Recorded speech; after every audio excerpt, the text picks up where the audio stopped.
Ladies and gentlemen, it's Hot Legs, straight from the wine exchange with wine expert Kyle Meyer.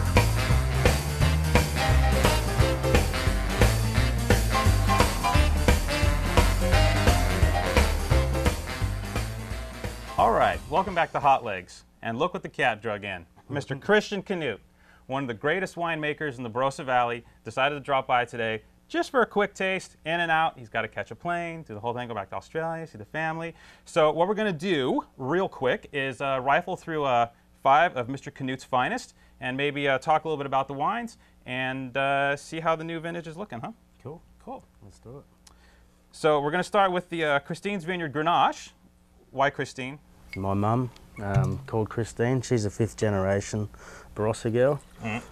So she's got great, all these awesome traditions and heritage that have been passed down. It's a special little vineyard, and it's one of the best Grenache vineyards in Vine Vale. So, In your humble opinion. in my humble opinion.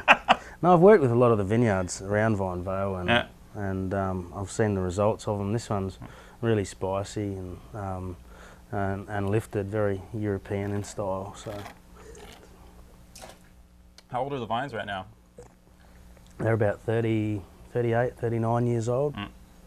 So it's not the oldest vineyard around, but there's something pretty special about it. And Mum, this one's really dedicated to Mum, who's our, these wines are really made in the vineyard. You can smell you can get the terroir in the wine. So, yeah. Is there a distinctive characteristic of the Bethany sand scrub? I guess the spice, white pepper and spice, and lifted aromatics. Like there's, really quite a lot of floral characters in the wines as well. They're quite un-Barossan actually. Yeah, exactly. Yeah, that's what I like about it. There's I think a sense of elegance to your wine. I mean, it's big, but it's really polished, and I mean that's your magic touch. So, dude, that's good. Yeah. Cheers. Are we?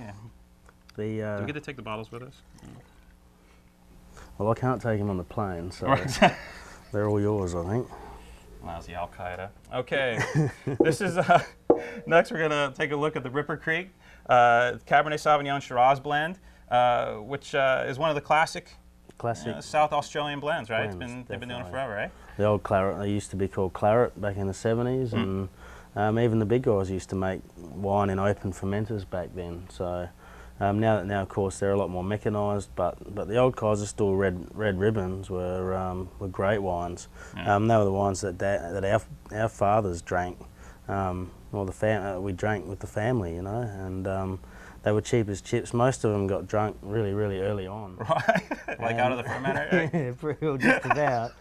But the guys who put them in their cellars, who were smart enough, found out that they aged for 10 to 20 years. So. We decided to keep the style going. I just love the rich, juicy fruit of it. It's all old oak in the Ripper Creek, so it's really fruit forward, and it's a great old style of wine. Good drinking. French and American wood, right? Yep. Predominantly French. Taste the wine, you know why they do it. Cab and Shiraz together have a really great love connection going. You know what I mean? You get the cool, savory characters of the Cabernet, the richness of the Shiraz, to flesh out the mid palate.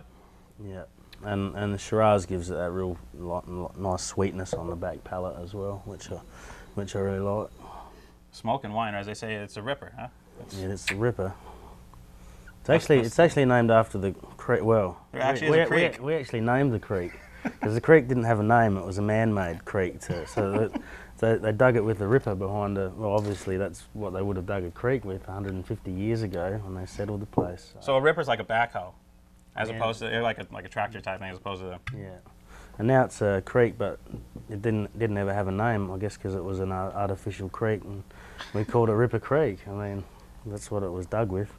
It's really egotistical making a creek so you can name it yourself. It's really you've got to name something. You got to name something after yourself, at least once in your life.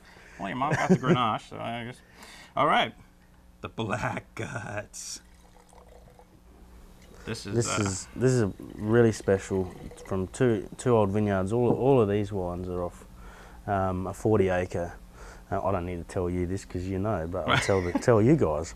Are off of a 40-acre estate in Vine Vale, deep sand over red clay, There's 2 blocks that make up the black guts. It's very small production, but one was planted in 1959, which is really, really low yielding and gives the big black, dark characters to the wine. It's aged in French, all 100% French oak.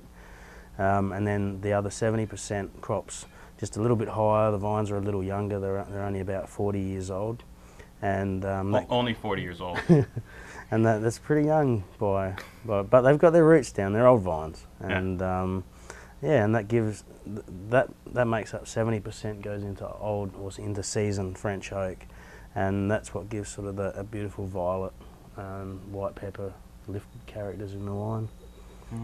I love it. Now the black guts is an 04. Actually, these releases right here are 04s. So you hold them because of the extra barrel time. Is that the deal? Like the Grenache doesn't see as much time in oak. That's what it is. Basically, the black guts and the boundaries are a bigger structure to the wine, and they need an extra year for all the tannins to settle down and for the wine to come together. Also, using new oak, you need an extra year for the oak to integrate properly as well. Because of course, what Rusden's all about is balance in the wines as well. So we're not trying to over oak the wines or over concentrate them. You know, it's a very traditional approach to both the vineyard and the winemaking. Everything's hand pruned, hand picked. We shovel all the grapes still through a little 1 tonne an hour destemmer, open ferments, very Burgundian style ferments, and basket pressed. And we age them, do natural malos in barrel, so it spends a lot of time on lees. Right. And it's what gives all the wines a real silky character on the palate as well. That's a Rusden signature. Creamy, polished, but yet structured. I mean, these wines will age. They're approachable young, but they age incredibly well. Because Vine Vale is on the eastern side of the valley, which is right up against the foothills, it's quite a bit cooler, so we get great acid, great natural acid in the wines as well. So they because of the winemaking technique, they drink well young because it's a very soft, gentle approach to winemaking. But because of the natural acidity in the wines, they age incredibly well too.